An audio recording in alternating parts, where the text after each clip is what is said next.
देखा जाएगा। सर अब हम लोग को देखना है क्वेश्चन ऐसे 58 तक हो गया, 59 59 61 62 देखेंगे, 61 62 करेंगे नहीं, 61 62 देखेंगे बाबू। Question number 59, which of the following ratio is equal to the current density. Current density मतलब धारा घनत्व। निम्न में से कौन धारा घनत्व है कहलाता है? Which of the following is called current density. Current density को कौन से डिनोट करते हैं? जे। और जे बराबर क्या होता है? आई बाई ए। सब नाम बता दीजिए। पर जे से होता है करंट डेंसिटी, करंट डेंसिटी। आई से कौन होगा? करंट। आई ए से एम्पियर। इसका मतलब हो जाएगा 59 का कौन हो जाएगा? ए। करंट, करंट को कौन से डिनोट करते हैं? आई से। और एम्पियर ए से कौन होगा? Area, cross section area. और जे से कौन होगा? धारा घनत्व। धारा घनत्व current density. Which of the following ratio is equal to current density? The J बराबर आई बाई ए। तो कौन हो जाएगा? Option number A. 59 का कौन हो जाएगा? ए। यानी अब अगला क्वेश्चन देखते हैं। क्वेश्चन में क्या करना है? इसमें हमको पूछ रहा है the current I given circuit is, यानी आई का वैल्यू निकालें, अर्थात कते कहीं से करंट घुस रहा है, यानी घुसा घुसन का बाद में करेंगे, पहले करंट निकाल लेते हैं। कते करंट घुसा घुसन करंट बाद में निकालने के लिए पहले तो रेजिस्टेंस का इक्विवेलेंट निकाल लेते हैं। यह देख लेते हैं दोनों कौन सी है? सीरीज में। ऐसे सर्किट देखा जाए, ऐसे है सर्किट। सर यहाँ पर है एक, यहाँ पर है एक, यहाँ पर है रेजिस्टेंस। इसके बीच रेजिस्टेंस निकालेंगे। 6 ओम है, कितने का ओम है? 6 ओम। आई कितने ओम है? 3 ओम। ये 6 सीरीज में तक दोनों जोड़ेंगे तो 6 और 6 सीरीज में जोड़ने के बाद कितने का आ जाएगा? तो दोनों एक जगह आएगा। और 6 सीरीज में जोड़ना है तो 6 कितने होगा? 12 ओम। कितना हो जाएगा? 12। अब 12 और 3 पैरेलल में आ गया कि सीरीज में आ गया? तो सर 12 और 3 पैरेलल में आ गया। तो पैरेलल के लिए R इक्विवेलेंट के लिए क्या फार्मूला होता है? R1 R2 बटे R1 plus R2, R1 plus R2, यानी कितना हो जाएगा? 3 गुने 12, 3 गुने 12, अब 12 प्लस 3, 12 प्लस 3, यानी यहाँ से देखा जाए तो क्या हो जाएगा? 3 गुने 12, 3 गुने 12 अब बटे 15, 3 से काटे तो क्या मरतबे? तो सर ये कट गया 5 मरतबे। यानी हम देखें तो R इक्विवेलेंट का वैल्यू आ रहा है, और कितना आ रहा है? तो 12 बटे 5, इसको दशमलव में बदलिएगा तो 2 दशमलव कितने का आ जाएगा? 200 पर 12 2.4। आइए हम ओम में की दोसर चीज ओम में, लेकिन इतने पर आंसर नहीं मिला। सर आंसर में क्या लाना है? Find the current in the circuit is. Current का मैंने पूछा था, करंट निकालने के लिए क्या हो जाएगा? तो सर V बराबर क्या होता है? I R. V बराबर आई आर। ओम्स लॉ की ओम्स लॉ तो ओम्स लॉ। सर यहां से I निकालना, I का क्या आ जाएगा? V by R। V का वैल्यू कितने डालेंगे? तब V का वैल्यू दिया हुआ है सर 4.8 अब बटे सर इसका रेजिस्टेंस कितना है? 2.4। ये काटेंगे दशमलव से दशमलव गया 24 दुना 48, यानी 2 एम्पियर। ऑप्शन होना ही चाहिए, हाँ है ना? The current in the I circuit, यानी यहाँ से करंट घुसेगा तो दोनों के पार करेगा और वो किसके बराबर हो जाएगा? 2 एम्पियर। यानी 60 का कौन हो जाएगा? टी। 60 का टी। देख रहे हैं ना सब आदमी? देखिएगा ना, देखिएगा बाद में दिक्कत होगा, बाद में बहुत सारा परेशानी होने लगता है। वीडियो को देखिए सही से, और ऑब्जेक्टिव क्वेश्चन बैंक से बनाइए, चाहे कहीं से बना रहे बनाइए, उसको नहीं बनाइएगा आगे चल के दिक्कत होगा। फिर बाद में लास्ट में कहिए बाबा ताबीज बना दीजिए, फिर उस समय दिक्कत होने लगेगा। क्वेश्चन पढ़ लेते क्या कहता है? In resistance of the rod is कितना? If in resistance of the rod is, if होना चाहिए, मिस्टेक है थोड़ा। if resistance of rod is 1 ohm, it is bent in the form of a square। कौन सी में मोड़ा गया square? What is the value of resistance across the two corners joined by the one side? यानी 1 ओम का एक तार था, 1 ओम का, कितना ओम का? 1 ओम का। if the resistance of rod is 1 ohm, it is bent। bent के मतलब मोड़ दिया जाता है, bent के मतलब मोड़ देंगे, मोड़ने के मतलब मोड़ना इसको। तो जब ये मोड़िएगा तो 4 खंड में मुड़ेगा कि 3 खंड में? 4 खंड में, यानी 4 खंड में 1/4, अरे 4 ओम मिला के, लेकिन 1/4 ओम, 1/4 ओम, ये कितना? 1/4 ओम। अब क्या कहता है? if resistance of rod is 1 ohm, it is bent। bent मतलब मोड़ दिया जाता है in form of square। what is the value of resistance across the two corner by the one side? यानी दो गो कॉर्नर, कोना कोना, आई कोना, झिझिर कोना, कोना कोना, झिझिर कोना, यानी यहाँ पर एक रेजिस्टेंस है, एक रेजिस्टेंस, यहाँ पर एक रेजिस्टेंस, यहाँ पर एक रेजिस्टेंस। तो पहले तीनों सीरीज में जुटेगा, क्या कि सीरीज में जुटेगा, तो ऊपर वाला अगर देखा जाए सीरीज में जुटेगा तो 1/4 1/4 1/4 कितना हो जाएगा? 3/4 3/4, और नीचे वाला कितना हो जाएगा? तो सर नीचे वाला 1/4, नीचे वाला 1/4। अभी पैरेलल में किस सीरीज में? तो पैरेलल में निकालने के लिए क्या करें? तो R इक्विवेलेंट बराबर फार्मूला जानते हैं, R1 R2 बटे R1 प्लस R2। R1 का वैल्यू कितना है? तो सर 3/4 अब गुने कितना? तो सर 1/4 अब बटे ई कितना है? तो सर 1/4 अब प्लस 3/4, अब जोड़ घटाव कर लीजिए, ऊपर में कीजिएगा तो 3/16, 3/16, इधर कितने का आ जाएगा तो लस लेंगे तो 4 और 4/4 कट जाएगा तो 4 से 4 तेल बेचे गेल तो कितना भेल तो 3/16 और रेजिस्टेंस का सही मात्रा ओम, यानी 66 का in resistor of rod 1 if resistance of the rod is 1 ohm, कितना ओम है, it is bent in the form of a spar, what is the value of resistance across the two corner by the one side, एक side के दो तो कितना जाएगा 3/16 यानी 3/16, इसका हम देखिए ऑप्शन, तो ऑप्शन देख सकते हैं 3/16 है कि नहीं है ऑप्शन सी हो जाएगा, यानी 61 का देखा जाए तो सी। अब 61 के बाद कौन आता है 62, ऐसे भी आप लोग 61 62 बोध करते हैं, इसलिए देखिए इसको सही से देखिए। वह इस क्वेश्चन में अगला क्वेश्चन क्या करता है,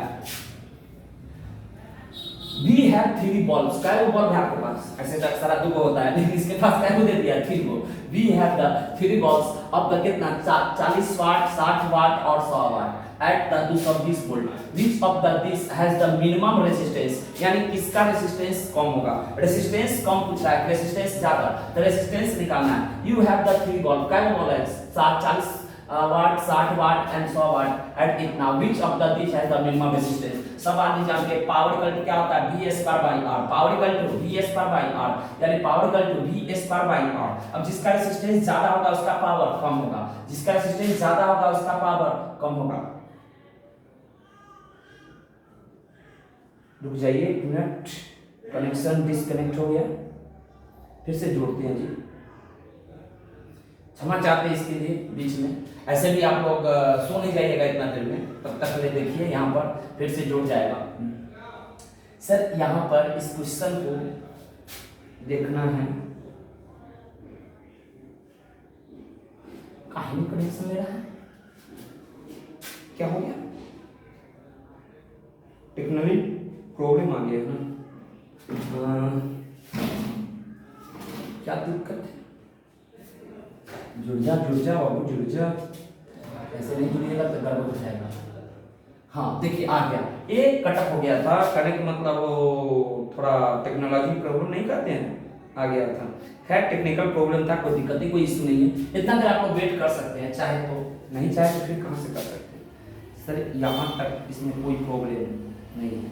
अब क्वेश्चन देख लेते, क्वेश्चन का नंबर देख रहे थे, तो ये क्वेश्चन देख रहे थे 62, कौन सी देख रहे थे 62, 61 के बाद कौन आता है 62, which of the 3 balls, इतना which of the these has the minimum resistance, यानी क्वेश्चन नंबर 62 पर काम कर रहे थे, रेजिस्टेंस देखना है, तब पावर इक्वल टू क्या होता है v स्क्वायर बाय r। अब यहाँ से देखा जाए तो r बराबर क्या हो जाएगा v स्क्वायर बाय p, यानी p बड़ा होगा तो r छोटा होगा, यानी p फॉर ये वाला नहीं देख पावर है यहाँ पर, r से कौन चाहिए रेजिस्टेंस, r से कौन चाहिए रेजिस्टेंस, यानी जिसका पावर ज्यादा होगा उसका रेजिस्टेंस कम होगा, जिसका पावर कम होगा उसका रेजिस्टेंस ज्यादा होगा, ताकि इनवर्सली प्रोपोर्शनल है। which of these has the minimum resistance, तो मिनिमम रेजिस्टेंस के लिए पावर कम होना चाहिए कि ज्यादा होना चाहिए, तो पावर ज्यादा होना चाहिए, पावर कितना ज्यादा है 40 वाट 60 वाट 100 वाट, पावर ज्यादा होगा तो रेजिस्टेंस कम होगा, कि इनवर्सली प्रोपोर्शनल है, तो पावर ज्यादा किसका है 100 वाट का, और 100 वाट वाला बल्ब का रेजिस्टेंस क्या होगा कम होगा। अब नेक्स्ट क्वेश्चन देखते हैं, क्वेश्चन नंबर क्या पर पहुंचे, यानी इसका 62 का देखा जाए तो सी हो जाएगा, 62 का कौन हो जाएगा सी। अब 61 देखते हैं, 61 क्या कहता है कि एक 4 किलोवाट बॉयलर, बॉयलर किसको कहते हैं, बॉयलर से मतलब बॉयलर, बॉयलर मतलब गर्म करने वाला, जैसे पानी गर्म करते हैं तो बॉयलर उसको बोलेंगे, पानी गर्म करने वाला मशीन आता है उसका क्या नाम देंगे बॉयलर। ये 4 kilowatt boiler operate for the 2 hours every day, every day मतलब प्रत्येक दिन, the electric energy consume, consume के मतलब उपयोग किया गया, कंज्यूम का मतलब उपयोग किया गया इन 30 डेज विल बी, यानी 1 महीना में, कई महीना में करना है 1 महीना में। सबसे पहले तो हम लोग को पावर दिया है, पावर कितने दिया है, तो पावर दिया है 4 किलोवाट दिया है, किलोवाट ऑपरेट फॉर 2 आवर्स, यानी 1 दिन का निकाला जाए तो वाट बराबर क्या हो जाता है power into time, power into time, और पावर इनटू टाइम क्या हो जाएगा, तब कितना है आप देखिएगा 4 किलोवाट है 2 आवर है, तो 4 किलोवाट इनटू 2 आवर, 2 आवर, यहाँ 4 गुना 8 किलोवाट आवर, एक 8 किलो आवर यूनिट, यानी यूनिट में दिया 1 यूनिट का, यानी 1 दिन का, एक कितना 1 दिन का आ गया 1 किलोवाट, 1 यूनिट होता है, यानी 1 यूनिट से गुण कर देते यूनिट में आ जाएगा, यानी 1 यूनिट बराबर 1 किलोवाट आवर, तो एक किलोवाट आवर बराबर 1 यूनिट होता है, यहाँ पर 8 यूनिट आ गया, ये 1 दिन का आ गया, लेकिन कितना दिन में पूछ रहा है 30 दिन में, और 30 दिन में पूछ रहा है तो कितना से गुना करेंगे 30 गुने 8, यानी 30 दिन 8 3 24 240 यूनिट आ जाएगा कि 200 आ जाएगा यूनिट। अच्छा एक बार इतना यूनिट उठा, किसी घर का बिजली बिल उठा, अगर मान लो घर का करते हैं, किसी बॉयलर के कारण इतना उठा, अब 1 यूनिट का अगर दाम दे दे तो महीना भर का बिल नहीं निकालेंगे, निकल जाएगा जी, बिल तो निकाल ही सकते हैं ना कि बिल में घुस जाएंगे, बिल निकालेंगे नहीं, बिल में नहीं घुसेंगे, हम लोग बना लेंगे, बिल में घुसने वाले नहीं है, मर्द है सामने खड़ा रहेंगे, 240 यूनिट हो जाता है। यानी 1 kilowatt boiler operate for 2 hours every day, the electric energy consumed in the 30 days will be कितना 240 यूनिट हो जाएगा। नेक्स्ट क्वेश्चन 64 नंबर पढ़ते हैं। 64 नंबर देख लिए साहब, 65 देखते क्या कहता है, which is equal to 1 kilowatt hour. बड़े सब आदमी को देखना है यहाँ पर 1 किलोवाट आवर, बिहार बोर्ड को बहुत पसंदीदा क्वेश्चन है, बिहार बोर्ड बार-बार इसको करता है रिवीजन, आते रिपीट क्वेश्चन बोर्ड में। सर क्या कहता है, which is equal to 1 kilowatt hour, 1 kilowatt hour, 1 kilowatt hour, 1 kilowatt hour बराबर कितना जूल में बदलना है, तो बड़े एक का एक छोड़ो, किलोवाट आवर है, एक का एक, किलो के मतलब 10 के पावर 3 और वाट के मतलब वाट, और 1 आवर में कितना सेकंड था 3600 सेकंड, कितना सेकंड 3600, इसी को गुना करो तो यहाँ पर 0.3 के बाद इसका देखा जाए सेकंड हो गया, यानी इससे जगह से गुना किया जाए तो 10 के पावर 3 और गुने 3.6 और गुने 10 के पावर 3 लिख सकते हैं इसको, इसका मतलब क्या हो जाएगा पूरी तरह से, तो सर इसमें हम लिख सकते हैं 3.6 और गुने 10 के पावर 6, या पावर का वाट गुने सेकंड को होगा वाट, वाट गुने सेकंड को होगा तो जूल। अरे सवाल में जाते power equal to work upon time, तब पावर का यूनिट वाट होता है, पावर का यूनिट वाट, टाइम का अति वर्क का कुछ होता है जूल, टाइम का सेकंड, यानी जूल बराबर क्या हो जाएगा वाट इनटू सेकंड, यानी जूल वाट गुने सेकंड बराबर क्या हो जाएगा जूल। इसका मतलब देखा जाए 1 किलोवाट आवर 3.6 गुने 10 के पावर 6 जूल, 3.6 गुने 10 के पावर 6 जूल। कौन सा ऑप्शन है, ऑप्शन नंबर डी। 65 का कौन हो जाएगा डी। ऐसे ही क्लास में आपको याद ही करवा दिए थे, 1 किलोवाट आवर जो होगा वह किसके बराबर होगा, तो 3.6 गुने 10 के पावर 6 जूल। ऐसे क्लास में जो पढ़ेंगे उनको तो लगभग ये ऑब्जेक्टिव आता ही होगा। अब जो नहीं पढ़ेंगे, दूसरा कोचिंग पढ़ेंगे, वो भी देखे, उनको भी सर लोग पढ़ाए होंगे, चाहे नहीं पढ़ाए होंगे, आपकी दिक्कत है। अब क्वेश्चन नंबर क्या में देखना है 66, क्या कहता है, the electric resistance of the healthy man, healthy man, अब आदमी का रेजिस्टेंस पूछ दिया, कोई भैंसी का पूछ देगा, अब कब से गाधा का पूछ देगा, किसी से माल जाल का पूछ देगा, यानी किसी चीज का पूछ सकता है, तो सबसे ज्यादा ऑप्शन होगा वो देखिएगा। ऐसे किसी भी व्यक्ति का इंफिनिटी होता है, इंफिनिटी यहाँ पर है नहीं, यह बिहार पर भी क्वेश्चन बार-बार यही 50,000 लगाइएगा, सबसे मैक्सिमम यही है, तो 50,000 लगाइए, यानी 66 का कौन हो जाएगा ए, 66 का A. Electric resistance of the healthy man is कितना हो जाएगा 50,000 ओम, इकाई दहाई सैकड़ा हजार 10,000, 50,000 ओम हो जाएगा। इसमें सबसे मैक्सिमम ये दिख रहा है, यानी इलेक्ट्रिक रेजिस्टेंस यानी आदमी का रेजिस्टेंस पूछ रहा है हेल्दी मैन का। अब आदमी का रेजिस्टेंस किधर से निकाले, इधर से जोड़े इधर से निकाले, इधर से जोड़े इधर से निकाले, किधर से निकाले कोई पता नहीं है, ऊपर से जोड़े पीछे, आगे जोड़े पीछे जोड़े, किधर जोड़े कोई दिया रहता तब ना सही से, ऐसा कुछ नहीं है। इसलिए इसमें जो भी मैक्सिमम मिले उसको लगा लीजिएगा, ये तो ध्यान रहेगा ना। अगला क्वेश्चन, ये भी बिहार बोर्ड का पूछा हुआ क्वेश्चन है, क्या कहता है question, A current of 10 ampere, यानी करंट दिया हुआ है, करंट का वैल्यू यानी करंट धारा, धारा कितना दिया है 10 एम्पियर, कितना ampere 10 ampere, flows in the wire, flow के मतलब नाइट फ्लो नहीं भूल जाओ, फ्लो के मतलब बहना होता है, बह रहा है कितना सेकंड के लिए 10 सेकंड, टाइम का वैल्यू कितना है 10 सेकंड है, कितना सेकंड 10 सेकंड, और इफ पोटेंशियल डिफरेंस कितने है, तो पोटेंशियल डिफरेंस 15 वोल्ट है, 15 volt, potential difference P potential difference को V से डिनोट करें, तो पोटेंशियल डिफरेंस जो दिया हुआ कितना वोल्ट, यानी विभवांतर दिया 15 वोल्ट, विभवांतर 15 वोल्ट, उसका आता है वाट टन वोल्ट, वाट बराबर क्या होता है, W बराबर क्या होता है I स्क्वायर RT। अब उगाड़े आप लोग EV पढ़े, W का EV फॉर्मूला था V स्क्वायर बाय RT। अब W बराबर क्या होता है, तो एक ही होता है VIT। अब बताओ इसमें से तीनों को मिला, तीनों में से किसको चूज कीजिएगा, यानी किसको पसंद कीजिएगा इसको बनाने के लिए। तो सर इसमें दिया क्या क्या है, ITV दिया है, तो ITV दिया है तो नीचे वाला ले लेते हैं। सर हम लोग कौन सा ले लेते अच्छा होगा, तो सर हम लोग ले लेते हैं W बराबर कुछ बराबर W बराबर VIT, तो V का वैल्यू कितना है 15, I का वैल्यू कितना है, तो I का वैल्यू 10 और T का वैल्यू कितना है 10, यानी कितना हो जाएगा 15 गुने 10 गुने 10 100, 1500। आई एनर्जी का ऐसे मतलब कौन होता है जूल, यानी कौन हो जाएगा, a current of 10 ampere flows in the wire for 10 second if the potential difference across the wire is 15 volt, then the work done will be कितना हो जाएगा, तो सर वर्क डन जो हो जाएगा वो हम लोग का कितना हो जाएगा, तो 15 से जो होगा ऑप्शन नंबर सी, 67 का सी, 67 का सी। ये भरमार लगा दिया है, खाली बिहार बोर्ड का पूछा हुआ सवाल है, गौर से देखिएगा कहीं कोई गलती उलती नहीं होना चाहिए, ये क्वेश्चन सब रिपीट होने की चांस रहता है, और नहीं देखिएगा तो बाद में कहिएगा बाबा होता बीज बनाता, ताकि मार्कशीट पर कुछ नंबर बढ़ जाए। हमरा के देखते केहू के बाप पसंद कर जाए, ऐसा कुछ नहीं। सब पढ़िए, ऐसे ताबीज बनाने से कुछ नहीं होता है। वो अभी गाना नहीं समझ लीजिएगा, बाबा वो ताबीज बना दा सैया के 2 इंच बढ़ जाए, वो नहीं बोले मार्कशीट, ध्यान रखिएगा थोड़ा। A current flows in the wire of the resistance कितना 5 ohm having the potential difference कितना वोल्ट 7 वोल्ट फॉर द कितना मिनट 20 मिनट। अभी ऊपर बनाया उसी पर क्वेश्चन है। A current flow in the wire of resistance कितना ओम है 5 ओम, यानी रेजिस्टेंस R का वैल्यू दिया 5 ओम, कितना ओम 5 ओम। पोटेंशियल डिफरेंस V का वैल्यू दिया, V का वैल्यू कितना है तो 7 वोल्ट, कितना वोल्ट 7 वोल्ट। उसके बाद फॉर द 20 मिनट टाइम का वैल्यू दिया है कितने 20 मिनट। तो बड़े सवाल को मालूम है कि मिनट में काम नहीं चलेगा, काम हमको करना पड़ेगा सेकंड में। ऐसे तो मिनट में कुछ मिनट में ही काम चला लेते हैं आपको, मिनट में काम नहीं चलेगा, कुछ में चलाना है तो 10 सेकंड में ले जाएंगे। तब 20 और सेकंड में बदलने के लिए कितना से गुना 60 से, कितना से गुना करें 60 से, तो इतना सेकंड हो गया। द हीट प्रोड्यूस्ड यानी इस सेकंड में आ गया, तब हीट प्रोड्यूस पूछता है W बराबर यानी H बराबर या W बराबर H बराबर अभी फार्मूला पढ़ाए थे, क्या पढ़ाए थे V स्क्वायर बाई RT। अभी तीन को लिखे थे ना, तीनों को ध्यान से देखो ना, H बराबर V square by RT, V square by RT यानी यहाँ से V का वैल्यू। अब यहाँ पर तो सत्यनारायण भगवान का कथा चल नहीं रहा है, आप लोग भी कॉपी कलम लेके ही बैठे रहिएगा, पूर्ण आशा करते हैं कि आप लोग कॉपी कलम लेके बैठे रहिएगा। अब उसको सोल्व कीजिए, आप लोग आंसर निकालिए। ऐसे इसका कौन आ जाएगा 2800 कैलोरी, ऐसे हम भी कैलकुलेट कर ही देते हैं, आप लोग करिएगा कि नहीं करिएगा पता नहीं। V का वैल्यू कितने का 7, 7 का स्क्वायर अब R का वैल्यू कितने है तो R का वैल्यू 5, इनटू टाइम का वैल्यू कितने है तब 20 गुने 60, 20 गुने 60। सर यहाँ से काटे क्या मरतबे 4 मरतबे, सर 7 सते 49 गुने 60, यह जूल में आएगा। इस यहाँ पर भी इसका सते 49 अगुने 60 अगुने के 4 भी बचा हुआ है 4।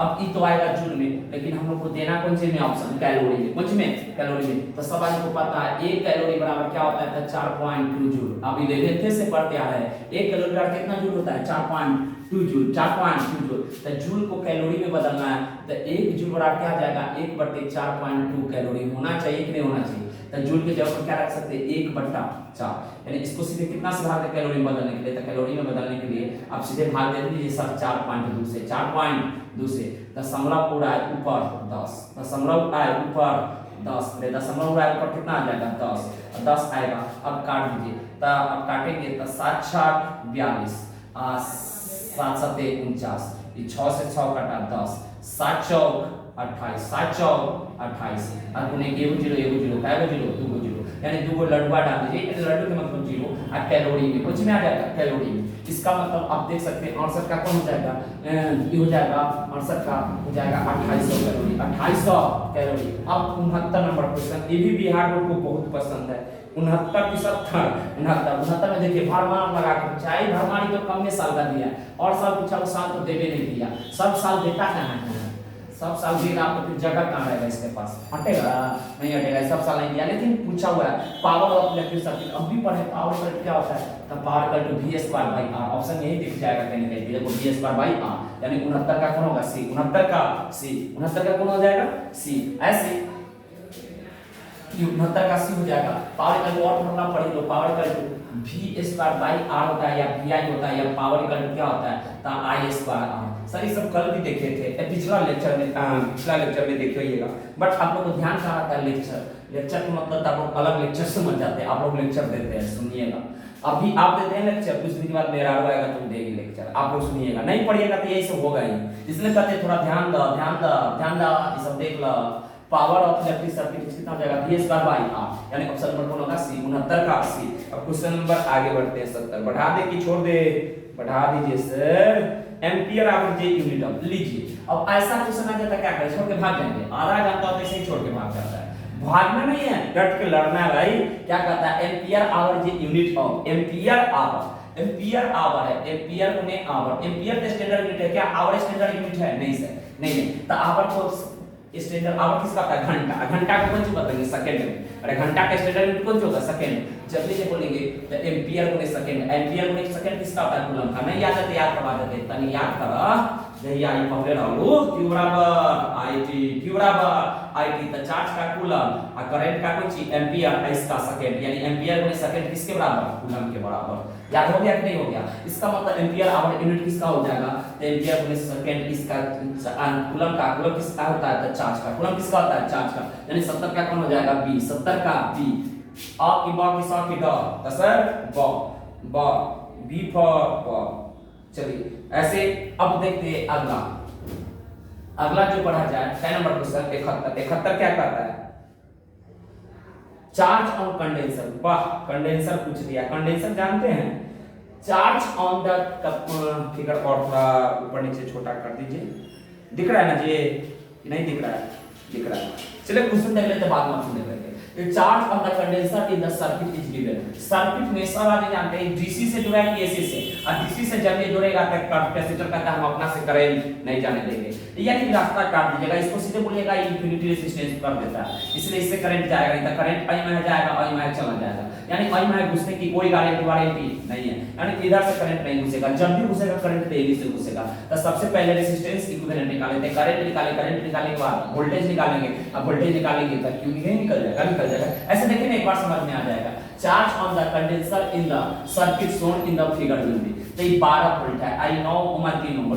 अब इसको नहीं ध्यान दीजिएगा, इसको सीधे हटा दीजिए, अभी मन से इसको निकाल दीजिए, अभी मन से बुला दीजिए कि कोई है ही, इसको छोड़ दीजिए। अभी रेजिस्टेंस निकालिए, तो R बराबर क्या हो जाएगा? तो सर 9 ओम 3 ओम कितना हो जाएगा?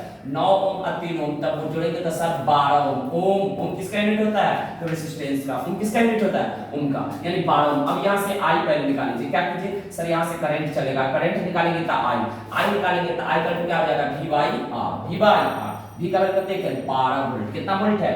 12 वोल्ट। 12 वोल्ट है, इसका मतलब 12 बटे रेजिस्टेंस का है 12 1 एंपियर, यानी यहां से करंट I का वैल्यू कितना आया? 1 एंपियर। कितना एंपियर? आई बात जा रहा है 1 एंपियर। कितना एंपियर? तो यहां का V लिख लीजिए। यहां का V लिखने के लिए क्या हो जाएगा? तब V बराबर IR, V बराबर IR, V बराबर IR, V बराबर IR। I का वैल्यू 1 एंपियर है, I का वैल्यू 1 एंपियर, R का वैल्यू कितने है? 3 ओम। कितना ओम?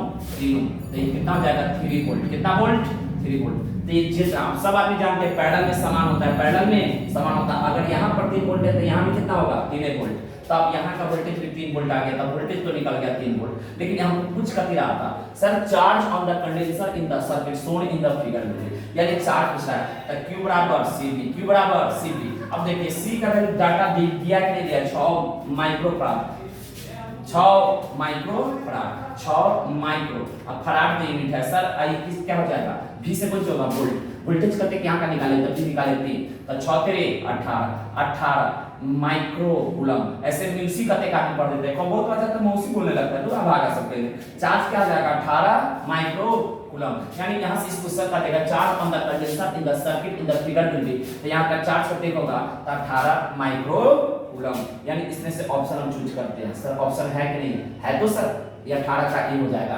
सॉरी 18 माइक्रोफाराड हो जाएगा, ऑप्शन नंबर ए में दिख जा रहा है। तो 71 का कौन हो गया? 71 का ई आ गया, 71 का ई 71। देखिए हुआ 72 देखते हैं, रे बड़ी 72 नंबर क्वेश्चन का दिखाता है सर। ये भी क्वेश्चन थोड़ा बड़ा है। 72 नंबर क्वेश्चन जो कह रहा है in a circuit shown in the figure E1 का वैल्यू, E1 का वैल्यू कितना है? तो E1 का वैल्यू जो दिया है 6 वोल्ट, E2 का वैल्यू कितना दिया है? तो सर E2 का वैल्यू 6 वोल्ट, E भी 6 वोल्ट, E भी 6 वोल्ट। नहीं sir, in the circuit shown in the figure E1 का वैल्यू 10 वोल्ट, डाटा दिया 10 वोल्ट। E2 का वैल्यू कितना है? तो E2 का वैल्यू जो है वह है कितना वोल्ट? 6 वोल्ट, 6 वोल्ट है। उसके बाद क्या कहता है? There internal resistance R R1 that is, and R1 का वैल्यू कितना है? 2 ओम, यहां पर दिया है 2 ओम, और सर R2 का वैल्यू भी 1 ओम, और is there internal resistance potential difference across the cell connected between the point C and D। किसके बीच पूछ रहा है? C और D के बीच, C और D के बीच पोटेंशियल डिफरेंस। तो सबसे पहले तो देखिए चार्जिंग केस है कि डिस्चार्जिंग केस है? तो सर दोनों सीरीज में जुड़ा हुआ है, और दोनों करंट देगा, लेगा कोई नहीं, तो देगा तब घटेगा ना, यानी डिस्चार्ज होगा कि चार्ज होगा, लेता तब ना बढ़ता। सर कि दोनों दे रहा है, तो डिस्चार्जिंग केस है, और डिस्चार्जिंग केस में V बराबर बताए थे epsilon minus IR, epsilon minus IR। अब देखिए यहां से करंट कुछ ना कुछ तो होबे करेगा। अब B और D के बीच पूछ रहा है, B और D के बीच पूछ रहा है, इसके पोटेंशियल डिफरेंस किसके? C और D, C कहां गया भैया? C यहां पर है, C और D, C और D के पूछ रहा है, तो यहां पोटेंशियल डिफरेंस इसका जो हो जाएगा, तो इप्सिलॉन का वैल्यू कितना? अच्छा, अब माइनस I का वैल्यू, कुछ ना कुछ आएगा। आर का वैल्यू कितना है 1 गुने आई का वैल्यू कुछ ना कुछ एम्पियर होगा, यानी 6 में से नीचा 6 में से कुछ घटता हुआ प्रतीत होगा, 6 में से कुछ घटता हुआ। अगर आर का वैल्यू देता था कितना घटता है ये भी पता चल जाता है। देखिए सी फॉर कंपार्टमेंट 2017 के कंपार्टमेंट में पूछा गया है सर, यहां से देखा जाए ताकि भी का वैल्यू क्या आ जाएगा 6 माइनस आई, यानी 6 से कम आना चाहिए बेसी आना चाहिए। वो आप लोग को पता होगा, क्वेश्चन को तो समझिएगा, ये क्वेश्चन में कौन होगा, तो क्वेश्चन में 6 से कम हो जाना चाहिए, तो more than 6, less than 6, more than 10, less than 10, यानी कौन जाएगा लेस देन 6, यानी 72 का बी हो जाएगा, 72 का बी। ऐसे कंपार्टमेंट पे क्वेश्चन पूछा गया है तो हल्का पूछा जाता है। लोग कहते हैं ना कि बोर्ड में फेल कर जाएंगे तो कंपार्टमेंट देंगे, कंपार्टमेंट पे हल्का क्वेश्चन नहीं, हल्का नहीं देता है। देख ही रहा है लंबाई चौड़ाई की, देख ही रहा है लंबाई चौड़ाई देखते कहते चुनिया जाता है। देखिए कि कहता वाह रे इतना बड़ा क्वेश्चन, छोड़ो इसको। 2017 में बहुत फेल किया था, बहुत जितना नहीं करना चाहिए उससे भी फेल किया था। लड़का लोग भी की थी और लड़की लोग भी की थी, सबका बाप मतारी बल्लोरी करवा दिया था। फिर ईपीआर अगला साल सर यहाँ पर देख सकते हैं। अब क्वेश्चन 72 का कौन हो जाएगा, तो 6 से कम आ गया बी। अब अगला देखो, अब फिर से हल्का क्वेश्चन आने लगा। 73 में क्या कहता है इस यूनिट ऑफ द मोबिलिटी। अब एक हल्का नहीं समझो, यूनिट तोड़ने आता है, जिसको खेलने आता होगा उसके लिए हल्का है, अब जिसको ना खेलने आता होगा उसके लिए तो विराट ही है। जैसे बहुत बच्चा को खेलने आता है किसी के साथ, किसी को नहीं खेलने आता है, वैसे ही रह जाता है। जिसको खेलने आता है क्या होकर खेलाता है। इस यूनिट ऑफ द मोबिलिटी का यूनिट पूछ रहा है। मोबिलिटी म्यू बराबर क्या हो जाता है drift velocity per unit electric field, drift velocity per unit electric field. अब ड्रिफ्ट वेलोसिटी है द मीटर पर सेकंड और यहां पर मीटर पर सेकंड, इलेक्ट्रिक फील्ड है द न्यूटन पर कूलम। अब देखो ऊपर ले जाते हैं तो सर मीटर आ इनटू कूलम ऊपर जाएगा, कूलम बटे न्यूटन गुने सेकंड। देखो तो इसमें है ऑप्शन सर इस फॉर्मेट में नहीं है, तो सर अब कुछ न कुछ करा जाओ, मीटर बटे न्यूटन और चार्ज कूलम बटे सेकंड किसके बराबर हो जाएगा, तो सर एम्पियर के बराबर। किसके बराबर एम्पियर। अब ऐसा ऑप्शन देखिए तब कुछ के है कि नहीं, एम्पियर गुने मीटर बटे न्यूटन। वाह म्यू का जो यूनिट आ गया कौन सा गया एम्पियर मीटर बटे न्यूटन। अगर देखा जाए 73 का कौन होगा ये, 73 का कौन हो जाएगा ये, यानी 73 का एम्पियर मीटर बटे न्यूटन। यानी आपको यूनिट तोड़ने आना चाहिए, जब तक तोड़ेंगे नहीं तब तक बन नहीं पाएगा। ऐसे तो डायलॉग आप सुनेंगे ना सुनते का कि जब तक तोड़ेंगे नहीं तब तक छोड़ेंगे नहीं। कहने के लिए तोड़ने के लिए कुछ नॉलेज भी चाहिए, सीधे कहने से कुछ नहीं होता, कहने से होता तो सब आज बहुत बड़ा हो गया होता। डायमेंशनल फार्मूला या dimension of the electromotive force EMF का यूनिट क्या होता है वोल्ट। कुछ होता है वोल्ट। अब वोल्ट किसके होता है तो वर्क अपॉन टाइम। वर्क का क्या हो जाएगा तो एम। यहां पर देखते हैं, सबसे पहले देखते हैं द क्या पूछता है dimension of electromotive force EMF का क्या होगा वोल्ट। कुछ हो जाएगा वोल्ट का लिखना है तो W बराबर एगो फार्मूला होता है क्यू तो V का क्या हो जाएगा W/Q। W से जूल का क्या होता है m l स्क्वायर t के पावर माइनस कूलम का चार्ज का कुछ हो जाएगा चार्ज का AT ये दो पीछे से ही करते आ रहे हैं, यानी रिवीजन क्या करते हैं ये का भैया m l स्क्वायर t के पावर माइनस 2i ऊपर जाएगा तो माइनस 3i के पावर माइनस 1। यानी डायमेंशन फार्मूला देखा जाए तो इसमें m l स्क्वायर t के पावर माइनस 3 i के पावर सब आदमी जानते हैं सर m की जगह पर m आने दो l for square t for e के पावर माइनस 3 आई a की जगह पर क्या लिख सकते हैं i के पावर माइनस 1। ऐसा ऑप्शन देखा जाए सर i के टर्म में था, इसलिए चेंज करना पड़ेगा m प्लस पार्टी के पावर माइनस 3 i के पावर माइनस 1। यानी क्या हो जाएगा तो 74 का कौन हो जाएगा d, 74 का d। ये भी देखिए फरमान लगा के पूछा हुआ है, लगातार मारता है, यानी लगातार मारने का मतलब प्रत्येक यह पूछ दिया है। 16 में ही पूछा है और 17 में ही पूछा है। 75 नंबर देखिए, 75 नंबर क्या कहता है सर ये भी 17 का एनुअल पूछा था। मालूम है बहुत बच्चा को तो पढ़ाए नहीं किए थे गुरुजन सर, अब पढ़ाए तो उनका बच्चा सब पढ़ा नहीं था। बहुत तो पढ़ता भी है तो याद ही नहीं जाता है, सब कुछ ऐसा है ही।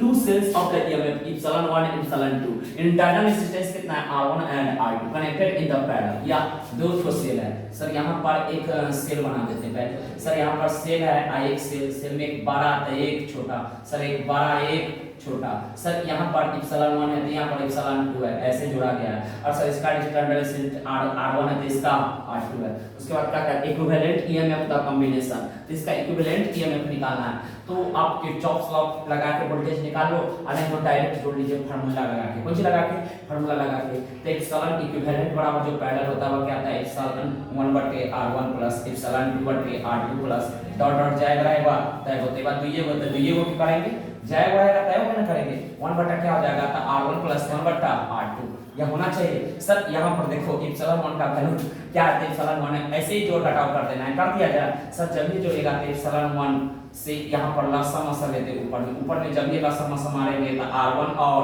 R2, सर R2 से एप्सिलॉन गुने R2, अब प्लस इसका क्या हो जाएगा एप्सिलॉन 2 गुने R1, अब बट्टा में भी लसम असर ले लिया जाए तो क्या हो जाएगा R1 and R2, sir R2 plus R1, sir यहाँ से ई गया तेल बेच में, तब बाकी इक्विवेलेंट बराबर कते का आया तो ऊपर में एप्सिलॉन 1 गुने R2 प्लस एप्सिलॉन 2 गुने R1, अब बट्टे कितना हो जाएगा तो R1 प्लस R2। सर ऐसा ऑप्शन कोई दिख रहा है तो देखिए ना 75 का कौन आ गया तो 75 का आ गया B, 75 का B यानी 75 का कौन हो जाएगा B। क्लास में भी किए थे आप लोग को याद होगा, आप लोग याद कीजिए ना जो यही पढ़े थे।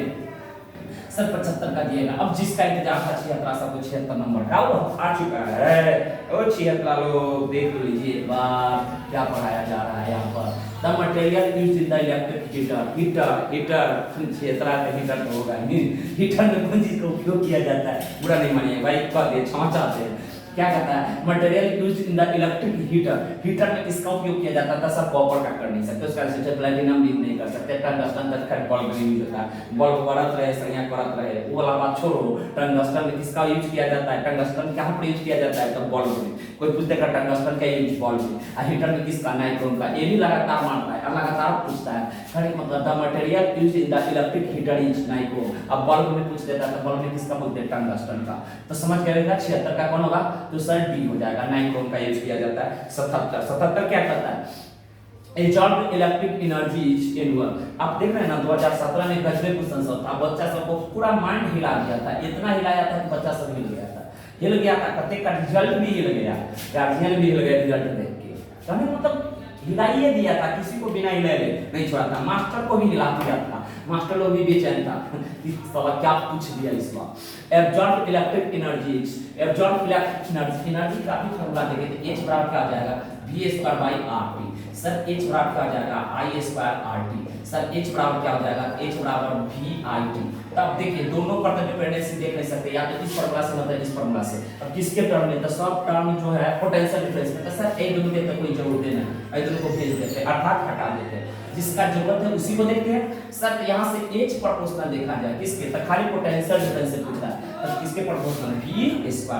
एब्जॉर्ब इलेक्ट्रिक एनर्जी जे प्रोपोर्शनल टू पोटेंशियल डिफरेंस, गलत बात। Inversely proportional to the potential difference, ये भी गलत बात। अगला क्वेश्चन है proportional to the square of the potential difference, ये बात सही है क्योंकि स्क्वायर का प्रोपोर्शनल है, इसका मतलब आप बोल सकते हैं 77 का कौन आ जाएगा तो 77 का C, 77 का C, नॉन ऑफ दिस तक कांटे नहीं चलेगा, चलेगा तो जब भी चलेगा 77 का कौन हो जाएगा C नंबर, 77 का कौन हो जाएगा C। का छोटू का हाल चाल है का देखबा कुशन का देखेगा, बैठ जाइए देखना है तो बैठ जाइए, ना तो फिर दिक्कत हो जाएगा। सर 77 नंबर कर दिया, किसको करेंगे 78 को कर दिया जाए कि छोड़ दिया जाए, कर दिया जाए। क्या कहता है क्या नंबर क्वेश्चन, ये तो कहना तो नहीं हो रहा है, ओ वाह अच्छा आ गया ये भी कहता है कि देख ले बाबू देख ले 78 नंबर, आप नहीं बोले ये नहीं, आंख मारिएगा लात मार देंगे हम। कथी कहता है every resistor in the figure has the resistance 1 ओम, वाह सब 1 ओम, ये भी 1 ओम, एक सब एक ओम है, कितना ओम है एक ओम। व्हाट कहता है every resistor in the figure has the resistance 1 ohm, कितना ohm 1 ohm. The current in the current will be 20 volt है। अब क्या है वैसा एक खंड दो खंड तीन खंड चार खंड, आपको एक रजिस्टर आई वाली है, एक रजिस्टर आई वाली है, एक रजिस्टर आई वाली है, एक रजिस्टर आई वाली है। अब बोले थे यह एक एक एक एक है, एक एक दो, एक एक दो और नीचे भी दो और दो दो पैरेलल में रहता है कितना होता है एक, दो दो कितने होगा एक, यानी एक कर भी एक ओम, एक कर भी एक ओम, एक कर भी एक ओम, एक कर भी एक, कई बार मारा हुआ है यानी कई बार जोड़ा हुआ है। तो सब देखा जाए तो एक टाइम दो टाइम तीन टाइम चार टाइम, यानी चार टाइम जोड़ा हुआ है, तो नेट रेजिस्टेंस R इक्विवेलेंट कितना 4 × 1 बराबर 4 ओम, कितना ओम आ गया 4 ओम। लेकिन सर 4 ओम कहने से काम नहीं चलेगा, आपको पूछ कर रहा है बच्चा देखता है 4 ओम एम्पियर लगा के आ जाता है, अब आएगा कहने पहले तो देखो क्वेश्चन में पूछ कर रहा है every resistor in the figure has the resistance 1 ohm, the current in current पूछ रहा है तो बड़े करंट का अगर निकालना है तो करंट V बराबर एक बार साफ तो कर दे पूछना से। सर यहाँ पर हम लोग को I देखना है तो I equal to V by R, V का वैल्यू कितना वोल्ट लगाया तो 20 वोल्ट, कितना वोल्ट 20 वोल्ट अब बटे आर का वैल्यू कितने का आया 4 से काटा 4 5 20 यानी 5 एम्पियर कितना जाएगा 5 एम्पियर करंट का वैल्यू कितना एम्पियर 5 एम्पियर यानी 78 का कौन हो जाएगा पी 78 का बी। अब देखते हैं क्या मान 79 ये तो बार बार रिपीट करता है 79 का भी करता है kilowatt hour is unit of the बच्चा सब गलती कर देता है किलोवाट जब ये देखता है तो पावर समझ लेता है नहीं भाई किलोवाट इनटू आवर घंटा भी तो जोड़ा हुआ है ना और घंटा जब ये जोड़ देता है कौन चीज एनर्जी किलोवाट आवर किसका यूनिट हो जाएगा एनर्जी का किलोवाट आवर किसका यूनिट हो जाएगा एनर्जी का ये लगभग लगातार मारता है अर्थात बार बार पूछता है 79 का कौन हो जाएगा तो किलोवाट आवर यूनिट किसका होगा एनर्जी का ये आप लोग से पूछे तो गलती नहीं होना चाहिए कुछ नहीं होना चाहिए गलती नहीं होना चाहिए। अब एक देखते हैं 80 नंबर क्या है क्वेश्चन 80 नंबर देख के आज रहने देंगे आज भर छोड़ देंगे यहीं तक हिल देंगे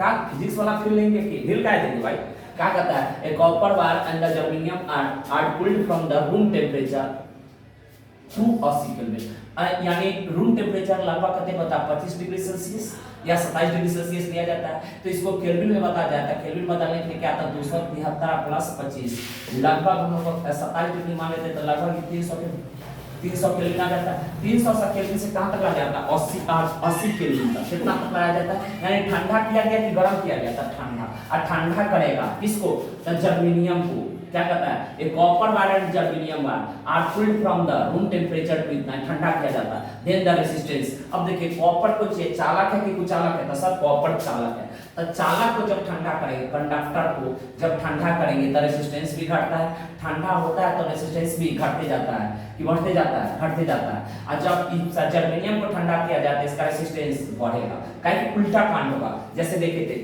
चालक को जब ताप बढ़ाते हैं तो प्रतिरोध बढ़ता है कुछ चालक का ताप बढ़ाते हैं तो प्रतिरोध घटता है तो यहाँ पर ठंडा करें तो ताप घटाएंगे तो चालक का प्रतिरोध घटेगा लेकिन कुछ और चालक का प्रतिरोध बढ़ेगा यानी कंडक्टर कौन है तो कॉपर और जर्मेनियम को चाहिए तो जर्मेनियम सेमीकंडक्टर है इसमें समझना था जर्मेनियम को चाहिए इसके बाद उल्टा समझ लेना था तभी ठंडा किया जाएगा कि गर्म तो ठंडा करेंगे तो कॉपर का रेजिस्टेंस घटेगा जर्मेनियम का रेजिस्टेंस बढ़ेगा। अब तो एक बार पढ़ लो ये पूछा था आई थिंक 21 में या 20 में पूछा था क्वेश्चन ये बोर्ड मॉडल दिया हुआ है यानी बोर्ड मॉडल बीएम का मतलब बोर्ड मॉडल कुछ और नहीं समझिएगा a copper wire and germanium wire cooled from the room temperature to equal with then the resistance will be decrease for both गलत बात will increase for both गलत बात copper wire will be decrease and the germanium wire will be increase यानी क्या है 80 का सी germanium wire का डिक्रीज एंड कॉपर वायर ये भी गलत अब अर्थात 80 का सी फॉर कट रहने दीजिए आज इतना ही देखेंगे अगली बार और